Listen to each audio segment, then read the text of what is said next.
इस खित्ते के लोगों की मुज़ाहमत की तारीख हमें सुनहरी हरूफ के अंदर मिलती है।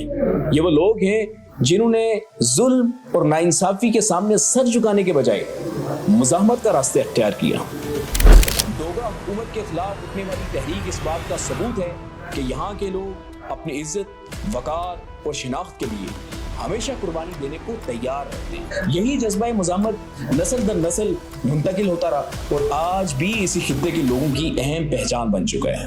आखिर क्या वजह बनी कि 29 सितंबर को पूरे आज़ाद कश्मीर की आवाम सड़कों पर निकल आई और शटर डाउन हड़ताल ने पूरे कश्मीर को अपनी लपेट में ले लिया। ये कहानी है उन लोगों की जिन्होंने अपने बुनियादी हुकूक हासिल करने की कीमत अपनी जानें देकर अदा की। ये कहानी है मुज़ाहमत की, ये कहानी है वफा की, और ये कहानी है कश्मीर में बनने वाली जॉइंट अवामी एक्शन कमेटी। यह खासा मुश्किल था इस डॉक्यूमेंट्री में इस खित्ते के लोगों के जज्बात की अक्कासी करना, जहां शायद ऐसी मुज़ाहमती तहरीकें इस खित्ते के लोगों की मुज़ाहमत की तारीख हमें सुनहरी हरूफ के अंदर मिलती है।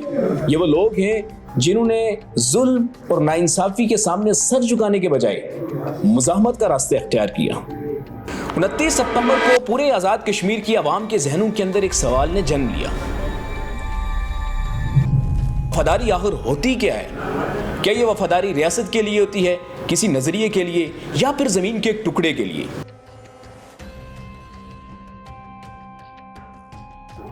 ये वो सवाल था जिसने लोगों के अंदर शऊर बेदार किया और अपने उसूलों पर दोबारा खड़े होने पर मजबूर कर दिया। ये कोई वीएफएक्स से तख्लीक की गई खूबसूरती की फिल्म नहीं, बल्कि जन्नत नज़ीर कश्मीर की एक खूबसूरत सी कहानी है, जहां बहती शफाफ नदियां, बर्फ से ढके पहाड़, मगर इस सरजमीन की असल खूबसूरती यहाँ बसने वाले लोग हैं। वो लोग जिनकी मेहमान नवाजी मिसाल हैं, जिनके दिल मोहब्बत, इखलास और इखलाक से भरे हुए हैं, और जो अपने अकीदे, नजरिए और उसूलों के लिए कुर्बानी देने को तैयार रहते हैं। इस खित्ते के लोगों की मुज़ाहमत की तारीख हमें सुनहरी हरूफ के अंदर मिलती है।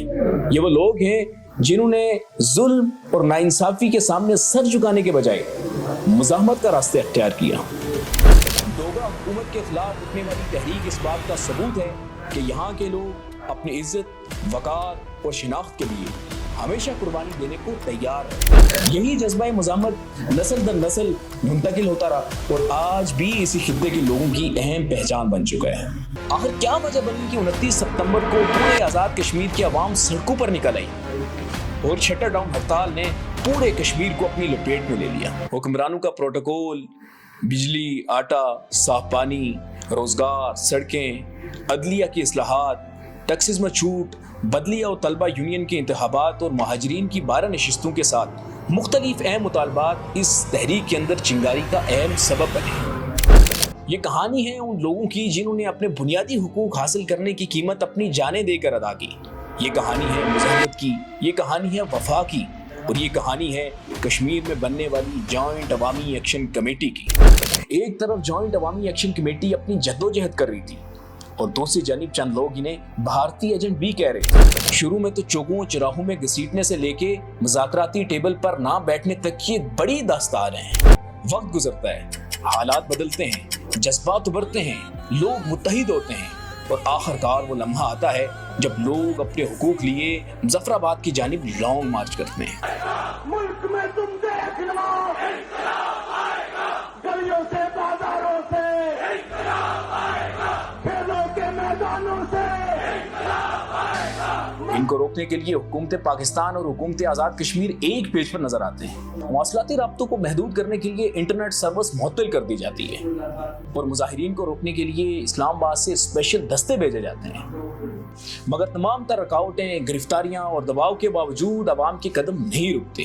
काफिले आगे बढ़ते रहे और हर गुजरते लम्हे के साथ मुजफ्फराबाद की जानिब बढ़ने वाले लोगों की तादाद में इजाफा होता रहा।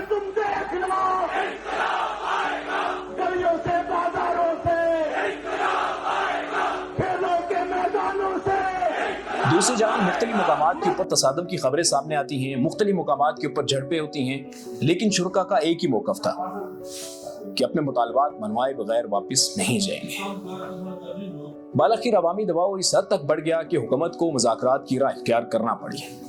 हुकूमत पाकिस्तान ने मुज़ाकराती वफ़द मुज़ाकरात के लिए आज़ाद कश्मीर भेजा। कई दिनों की जद्दोजहद रंग ले आई اور آخرکار مذاکرات کا آغاز ہو گیا۔ مذاکراتی ٹیم نے مطالبات پر مشاورت اور مسائل کے حل کے لیے وقت طلب کر لیا، مگر یہاں ایک اہم سوال جنم لیتا ہے کہ آخر وہ کیا وجہ بنی کہ حکومت پاکستان جس تحریک کو روکنے کے لیے اپنے وسائل لگا رہی تھی، آخرکار ان کے ساتھ مذاکراتی میز کے اوپر آنے کے لیے راضی ہوگی؟ کیا یہ عوامی دباؤ تھا یا عوامی اتحاد کی وہ طاقت جسے روکنا کسی صورت ممکن نہ تھا؟ یہ وہ سوال ہے جس کا جواب اس تحریک کے اثرات اور نتائج کے اندر ابھی تک پوشیدہ ہے۔ مگر یہ داستان ختم نہیں ہوتی، وقت گزر جاتا ہے، وعدے کیے جاتے ہیں، معاہدے طے پاتے ہیں، مگر ایکشن کمیٹی کے نزدیک ان پر عمل درآمد نہیں ہوتا۔ وہ کہتے ہیں جناب 98% معاملات جو بنیادی ضرورت کی وہ پورے کر دیے، دھرنے دیے جاتے ہیں، آوازیں بلند ہوتی ہیں اور جد و جہد کا سفر ایک نئے مرحلے کے اندر داخل ہو جاتا ہے۔ اور ایک دفعہ پھر 9 جون کو پوری ریاست کی عوام مظفر آباد کی جانب لانگ مارچ کرنے کو پھر سے تیار ہے۔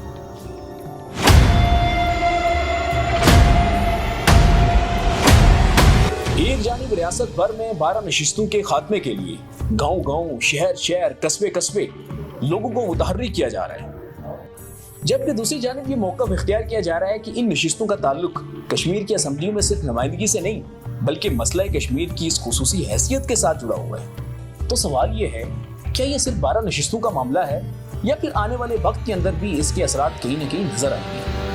فیصلہ آپ پر چھوڑتے ہیں۔